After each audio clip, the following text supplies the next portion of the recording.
This video is not a review of the iPhone 15 Pro Max. This video is my thoughts after using this phone for about 72 hours with the perspective of coming from an iPhone 12 Pro Max. I pre-ordered this phone the day the pre-orders opened and got the phone on Friday afternoon after work. Seeing as I got the phone after work on Friday, I wanted to see what my thoughts were as I messed with the phone, and then also after I had an actual day of work with the phone. My job does not require this phone, but I just wanted to see how it would last through a normal day that I would end up using the phone. So first thing to talk about is the camera. The camera on this thing is really good, especially compared to the 12 Pro Max that I came from. You could tell that there was going to be improvement just based on the size of the cameras alone. This video is being filmed on the iPhone 15 Pro Max. The lighting in this room sucks.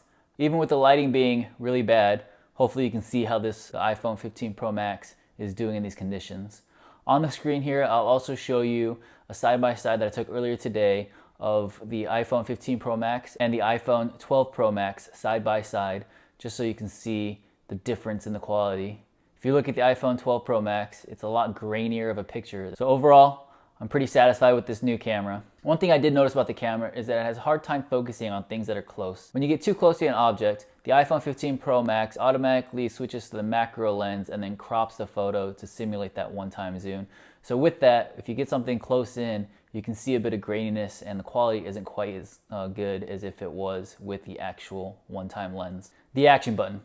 With the iPhone 12 Pro Max, I never had the phone not in the silent toggle. So having the action button allows me to have an extra button that I can use for things. Now, I have it set to just opening up the camera, but I think it would have been cool if you could do like a double press or a triple press and have different actions.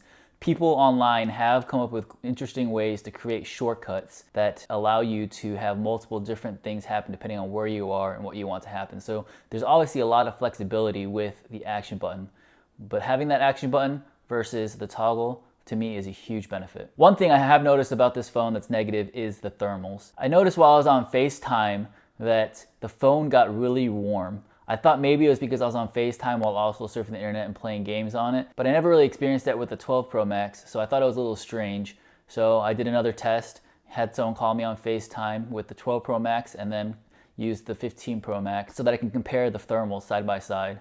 And sure enough, the 15 Pro Max does indeed get warmer. So I did a little research and found out that one of the theories is that the A17 chip in the 15 Pro Max had lower yields and therefore they lowered their requirements and therefore it's not as thermally efficient as it could be. So with that, looking at some of the resources online, I saw that if you're actually playing a game or something more intensive on the phone, that you could very easily end up in a situation where your performance is not that much greater because you're getting thermally throttled faster. However, coming from the iPhone 12 Pro Max, the performance is significantly better than it was on that phone. There were times on the 12 Pro Max where I'd be playing a game while I had YouTube up as a background app in the little window that it does on the iPhone 12 Pro Max, and I would notice that the game would slow down tremendously. Now, with the iPhone 15 Pro Max, I have not yet experienced that, so the performance gains here are noticeable. The dynamic island on this phone, which was not introduced with this phone, but it was introduced last year, is much more useful to look at than the notch that my 12 Pro Max had. Now, it would be nice if they could get rid of the island altogether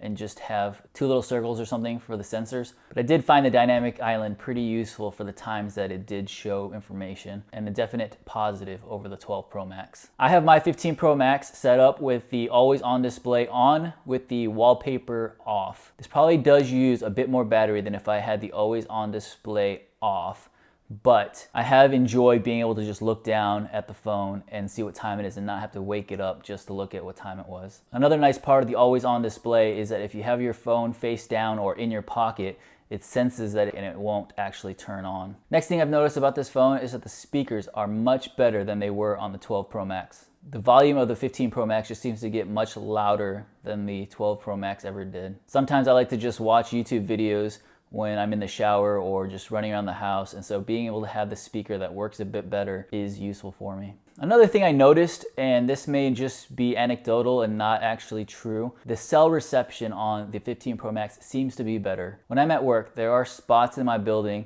that get really bad service, and with the 15 Pro Max, it seemed like even those spots I was able to get useful service. Meanwhile, with the 12 Pro Max, I wouldn't have even been able to search something simple on Google with the service that I had. So while this will need more testing, it does seem like the cell reception on the 15 Pro Max is actually better than it was on the 12 Pro Max. The case to my phone didn't actually get here until today. So after work today, I put the case on the phone, but that did allow me to play with the phone without a case just to see how it felt in my hand. And with that, the phone actually felt really good. It is a little bit lighter than the 12 Pro Max was, but the weight itself wasn't that big of an impact. What I did notice is that the glass has a slight curve on the edges, which actually made it feel really nice. Also, the display goes farther out onto the screen, which is nice to look at. There were times when I was using both of my hands to hold the phone and my palm would end up triggering an input on the edge of the device, which then prevented me from doing another input. I actually don't know if this is something that would have occurred on my 12 Pro Max because I had a case on my 12 Pro Max since the first day that I got it, but it is something that I noticed. And today, since I got my case, I haven't had that happen to me. So it might just be a me problem and not being used to using the phone without a case. Now to get to the couple things that I actually wanted the iPhone 15 Pro Max for. So first thing is the USB-C that the phone has. The fact that this phone has USB-C means that I can carry around less cables when I go somewhere or go traveling. If you have a Type-C USB 3 cable, you can get some really good transfer speeds from the iPhone to your other devices. Since I have been using the iPhone as my primary camera for most of my recordings here, the fact that I can transfer at those faster speeds has been quite useful for me. The battery life of this phone seems to be much better than the 12 Pro Max was. I got home from work today with a much higher percentage of battery remaining on my phone than I have in the past. Now, if you're coming from a newer phone than the 12 Pro Max, this could be a different story, but there have been efficiency gains in the last few generations. And so going from a 12 Pro Max to a 15 Pro Max has been a significant improvement in battery life, at least in my use case. And the final thing, eSIM. So the new iPhone 15 Pro Max, at least the United States versions, do not have a physical SIM. I wanted a physical SIM for my phone, but it wasn't a requirement. And none of the iPhones that are sold in the States this year have a physical SIM. However, I have Verizon, and setting up the eSIM was very simple. It was literally just a couple button pushes and the SIM transferred right over to the eSIM. I'm just hoping that if or when I do travel to other countries, those countries do support eSIM, because that was the main reason I wanted a physical SIM. It was for when I traveled to foreign countries. So those are my thoughts of the iPhone 15 Pro Max coming from the 12 Pro Max. Hopefully that was helpful. Let me know what you guys think. If you guys have any questions on my experience so far with the 15 Pro Max coming from the 12 Pro Max, go ahead and leave them down in the comments down below. And if you like this video, consider subscribing.